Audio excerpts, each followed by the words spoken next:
Welcome to this week's edition of Coach Prep. Coach Don and I are here in the Cherokee Batting Range podcast studio getting ready to record episode number 231. Today we're going to talk about defensive ready steps and footwork to make sure that you're ready to play defense. Before we do that, though, let's talk about our sponsors. First, the Anderson Bat Company.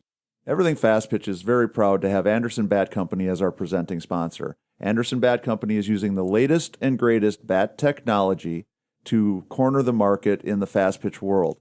They have the -9 Rocket Tech, the -10 Carbon, and the -11 Carbon Light. Anderson Bat Company is using this technology to put a high-performing bat in the hands of hitters that really know the difference between a good bat and a great bat. We're also working with Anderson to provide a discount for all of our listeners. Go to the Anderson Bat Company website and order your bats. Use the EFP20 discount, which is for everything fast pitch, and you'll get a 20% discount. And make sure you take advantage of that EFP20 discount. That's a great way for you to save that additional 20% and support the podcast at the same time. Also, talking about supporting the podcast, please become a patron. Go to patreon.com/everythingfastpitch. We've got a great group of patrons that have been supporting us for a long time. We're hopeful that with our new relationship with Mule Tech, we'll be able to do some more stuff for our patrons. We want to make sure that we keep this podcast going, and the patrons that have been supporting us have kept us in business.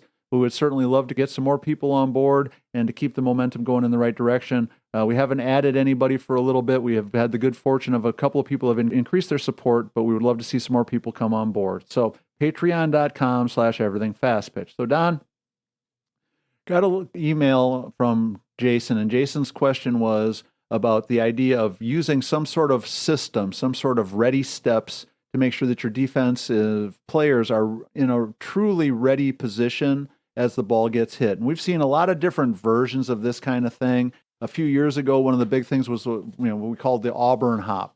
And Auburn was teaching this technique of all of their infielders would try to hop up and down in time to make sure that they were in a good fielding position when the ball got hit. The old school baseball world that we grew up in, you'd be taking steps forward. There was the talk about stepping into your circle, stepping inside the hula hoop, and when you step in, your body's ready to go in any direction. So there's lots of different versions of this, but I thought it was an interesting thing to talk about because I think it's a very important thing, especially for younger players to learn. They learn it at a young age. I think that they're going to stick with it and keep it in their tool bag for the rest of their career.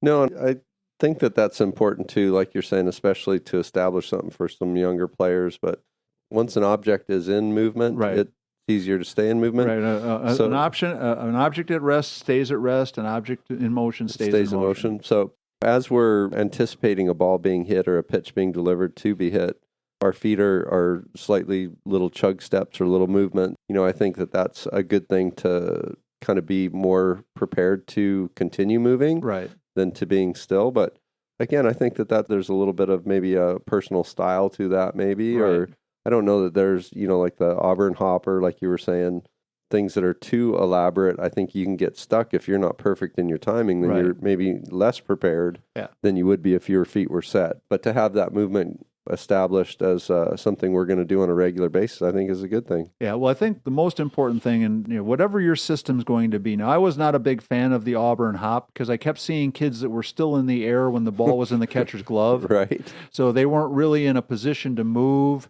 when the ball was actually getting to home plate. But whether you're using a hop or steps or some sort of a routine, for us, we're always thinking about left, right, left, and when the left foot hit the ground, both feet were kind of weights up on the balls of your feet, you're ready to move in any direction kind of feeling. That they could make a motion, yeah. But the whole idea that when you hit that spot where your weight's up on the balls of your feet, your heels are off the ground, your body's ready to move in any direction, is right when the ball gets to the hitter.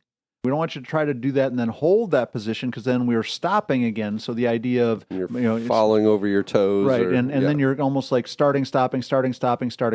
We want it to be, I'm moving to ready. I'm moving to a position where, so right as that ball's getting to home plate, I feel like I'm ready to go in any direction. And we need to practice that like crazy if we want to be good at it. There's lots of other examples in the sports world where you see athletes doing similar things. If you watch tennis match and you watch the person receiving the serve, they're not standing there flat-footed while somebody's getting ready to smoke a serve at them at 100 miles an hour. They got little chug steps. They're taking their little hops or little steps or little bouncing movements, whatever taps. it is, little tapping steps, whatever it is that gets them so that when that ball gets ready to be hit off that tennis racket, they're ready to go in any direction. So the same thing for our defensive players. When that ball's getting ready to get hit, that you're ready to go in any direction. And so I don't think that there's any absolute way to do it, but I think every team, especially younger teams, needs to do it. They need to practice it, and we want to get good at it. Now, that doesn't mean that you can't do something like the Auburn hop, but if you're doing the Auburn hop, we need to make sure that you're practicing it enough so that when the ball gets to home plate, we've hit that same point of my heels are off the ground, my weight's up on the balls of my feet, I'm ready to move. It can't be that I'm still hanging in the air waiting to come down and then start moving, right? So the timing of how we do it and the amount of effort that we're putting into it, I think, is really crucial to whether it's going to be a beneficial tool or not. I think we can agree, though, that some type of movement is beneficial. Right. Right. And like you said, to your point with the tennis or any other sport, really, that we have to react to have movement, I think, is important. And practicing it, talking about it, letting the kids know that it's expected, then hopefully they'll have a better chance to be a better fielder. Right. And because when we think about it, when you think about watching some little kid play softball or a little kid play baseball, what does their ready position usually look like? A glove on a knee and a hand on a knee. Right. Hands on the knees, both feet flat-footed, flat on the ground. With a head kind of up. And hopefully the eyes are up looking at the ball, but they might be looking at a dandelion or something on the ground too. We know for sure that we kind of think it's cute when we think about little kids doing that. But if we can start teaching littler kids to be a little bit more active, to be a little bit more ready to move, I think that that's going to go a long way. Now, we're still going to always be seeing those kids, that are totally not ready to move. But if we practice it as a team, if we make it something that we instill in our players, and again, it can be a different routine for your outfielders and for your infielders. Your infielders might move to ready and be a little bit lower to the ground. Your outfielders move to ready and maybe they're a little bit more upright.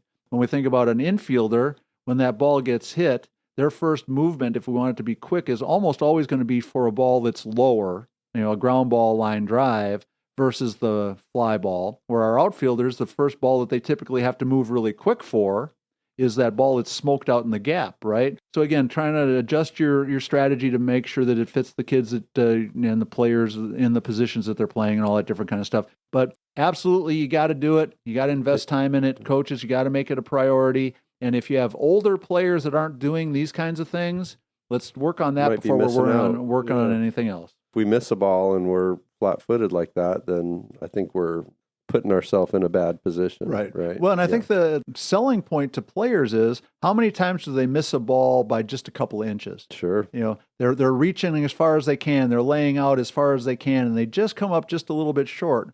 Well, if we can help them get started a split second sooner, so they get to cover a little bit more ground, that ball that they had to dive for last week, all of a sudden they're catching it on the run this week. We can make a special play. Right. Yeah. And maybe ESPN top 10 play of the day type of catch that you had to make last week because you weren't quite getting to the ball. Now it's almost like a routine play because you're catching it, making it look easy. Yeah. All right. So that's going to wrap up number 231. Again, if you have questions or ideas, please make sure you send us those emails because we certainly do appreciate every time we get a suggestion from a listener. Everything fastpitch@gmail.com or fastpitchprep@gmail.com. But that's going to wrap up number 231.